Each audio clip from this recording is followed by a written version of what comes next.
Hello, good morning mga langga, subscribers and friends. Let's cook rice with black beans.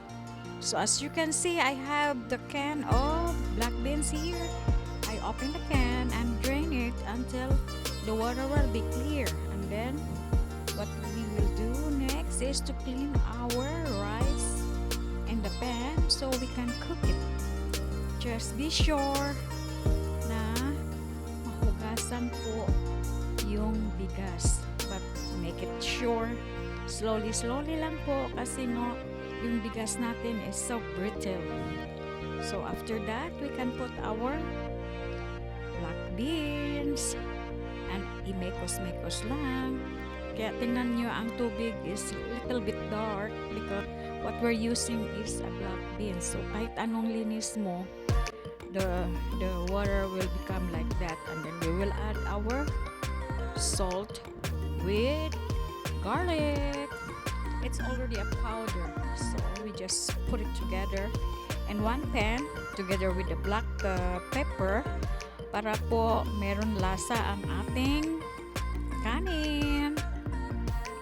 I just want to level up my rice mga langga kasi minsan kasi kailangan din natin i-level up kaysa yung always na lang steam rice, plain rice, something like that.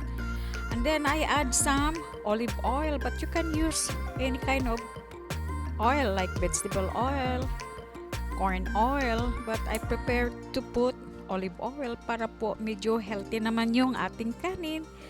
And then I sprinkle some garlic herbs, pampalasa po. And then I add some pinch of oregano para medyo mabango-bango. So, and then I put it on the rice cooker. Mga langga, be sure po na ma-turn on ninyo ang inyong rice cooker. Kasi it happened to me last time.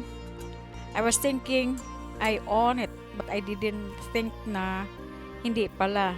So, now we will going to add a little pinch of chicken powder para medyo magkaroon na talaga siya ng lasa. Kahit wala kang ulam, yan na lang mga langga. Mekos-mekos na yan, kaya masarap din. 15 minutes later, see, this is our black beans with rice now. And it's looking beautiful and yummy, delicious mga langga. Just try. Just make an experimentation, you know. Pero talagang healthy naman to mga langga. Kaya hindi na kailangan ng i-overload pa yung ating rice. Just simple mix. That will be okay. So, that's it for today mga langga.